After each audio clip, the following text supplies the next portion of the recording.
Hello students, तो ये है हमारा क्वेश्चन। इस क्वेश्चन में हम लोगों को 4 ग्राफ दिए हुए हैं ABCD। एक है पोजीशन टाइम के बीच में, दूसरा वेलोसिटी टाइम के बीच में, वेलोसिटी पोजीशन और डिस्टेंस टाइम के बीच में। और हमारा क्वेश्चन क्या है, क्वेश्चन की जो थ्योरेटिकल लैंग्वेज है वो मैं आपको बताती हूँ। देखिए वो है ये। आप इसके सॉल्यूशन को ध्यान में दीजिएगा, सिर्फ इसके क्वेश्चन को देखिए अभी। All the graphs below are intended to represent the same motion. One of them does it incorrectly.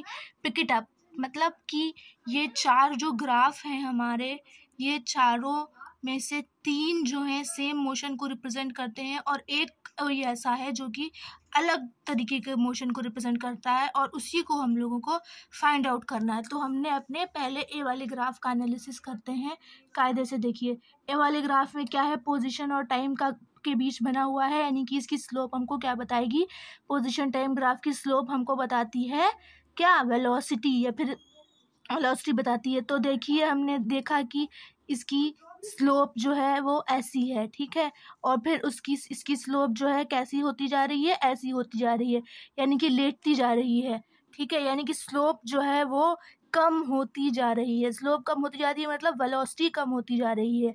और t इज इक्वल टू 0 पर, ध्यान से देखिए, t इज इक्वल टू 0 पर पोजीशन तो इसकी 0 है, ठीक है, x तो 0 है, लेकिन क्या स्लोप 0 है? नहीं, स्लोप 0 नहीं है, यानी कि स्पीड 0 नहीं है, ठीक है। और फिर इस तरीके से कुछ समय बाद फिर इसकी स्पीड कैसी हो जाती है, ये देखिए स्लोप कैसी हो गई, 0 हो गई। स्लोप 0 हो गई तो पोजीशन टाइम ग्राफ की स्लोप 0 हो गई, तो फिर उसकी वेलोसिटी भी 0 हो गई। फिर उसके बाद क्या होता है, देखिए स्लोप ऐसे हो गई, स्लोप हमारी निगेटिव हो गई। अब पहले हमारी स्लोप पॉजिटिव थी, 90 से कम एंगल बना रही थी तो पॉजिटिव थी, अब हमारी स्लोप ऐसी हो गई है, तो ये कैसी हो गई है, निगेटिव हो गई है, यानी कि वेलोसिटी हमारी निगेटिव हो गई है और उसकी स्लोप कैसी है, बढ़ती जा रही है, बढ़ती जा रही है। स्लोप बढ़ती जा रही है तो यानी कि वेलोसिटी की वैल्यू भी बढ़ती जा रही है।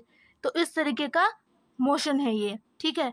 अब हम लोग ग्राफ बी को देखते हैं। ग्राफ बी में हमें क्या दिया हुआ है कि t इज इक्वल टू 0 पर कुछ वेलोसिटी है, बिल्कुल ठीक। हमारे पास ए वाले में भी यही था कि t इज इक्वल टू 0 पर कुछ वेलोसिटी थी, क्योंकि स्लोप थी तो वेलोसिटी थी। यहाँ पे भी t इज इक्वल टू 0 पर कुछ वेलोसिटी है, ठीक है, लेकिन वेलोसिटी को का क्या हो रहा था, फर्स्ट केस में वेलोसिटी पॉजिटिव थी और लगातार घटती जा रही थी और फिर फाइनली 0 एक पॉइंट पे आके 0 हो रही थी। तो इसमें भी घटती जा रही है वेलोसिटी, वेलोसिटी घटती जा रही है, वेलोसिटी घटती जा रही है और वेलोसिटी देखिए पॉजिटिव है।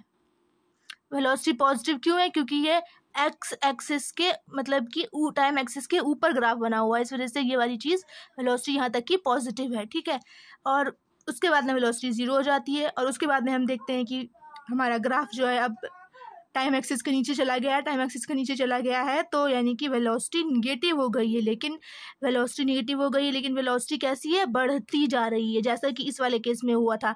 एक पॉइंट पे 0 हो गई और फिर उसके बाद में क्या हुआ कि जो है स्लोप बढ़ती जा रही थी, तो यानी कि वेलोसिटी बढ़ती जा रही थी, तो इसमें भी वेलोसिटी बढ़ती जा रही थी, यानी कि ये दोनों तो सेम मोशन को रिप्रेजेंट कर रहे हैं। अब हम लोग सी वाले ग्राफ को देखते हैं। सी वाले ग्राफ को हम लोग जब देखेंगे तो ये वेलोसिटी और पोजीशन के बीच में दिया हुआ है। तो पहले देखिए वेलोसिटी टाइम एक्सिस के ऊपर बनी हुई है, ठीक है, तो मतलब वेलोसिटी पॉजिटिव है, हमारी वेलोसिटी कैसी हो गई, पॉजिटिव हो गई। लेकिन वेलोसिटी कैसी हो रही है, नीचे आ रही है, यानी कि डिक्रीज करती जा रही है, डिक्रीज करती जा रही है और फाइनली वो कितनी हो जाती है, वेलोसिटी 0 हो जाती है। और फिर उसके बाद में वो क्या करती है, इंक्रीज करना शुरू करती है, लेकिन निगेटिव डायरेक्शन में, क्योंकि टाइम एक्सिस के नीचे है, सॉरी पोजीशन एक्सिस के नीचे है, तो वो निगेटिव है, वेलोसिटी निगेटिव है, निगेटिव डायरेक्शन में वो वेलोसिटी हमारी इंक्रीज करती है। वेलोसिटी कैसी है, निगेटिव है, लेकिन क्या कर रही है, इंक्रीज कर रही है। देखिए बिल्कुल ये वाला केस, वेलोसिटी निगेटिव है, स्लोप क्योंकि निगेटिव है लेकिन इंक्रीज कर रही है, स्लोप ये खड़ी होती जा रही, खड़ी होती जा रही, खड़ी होती जा रही, स्लोप इंक्रीज कर रही है, ठीक है। तो यानी कि ये भी सेम मोशन को रिप्रेजेंट कर रहा है। और एक पॉइंट पे बीच में हमारी वेलोसिटी 0 भी हुई थी, जैसे कि यहाँ पे 0 हुई थी, यहाँ पे 0 हुई थी और यहाँ पे 0 हुई। अब इस वाले ग्राफ को देखते हैं। इस वाले ग्राफ को जब हम लोगों ने देखा तो हमने देखा कि ये डिस्टेंस टाइम के बीच का ग्राफ दिया हुआ है, इनकी डिस्टेंस टाइम के बीच के ग्राफ की स्लोप क्या बताती है, स्पीड बताती है। तो स्पीड जो है वो हमने देखा शुरू में हमारे पास टेंजेंट एकदम सीधी लाइन आ रही है, यानी कि स्लोप 0 है, स्लोप 0 है तो स्पीड क्या हो गई, 0, t 0 पर यहाँ पर हमारे पास स्पीड आ रही है 0, भाई 0, इसमें 0 नहीं थी, t 0 पर वी ज़ीरो नहीं था, ठीक है।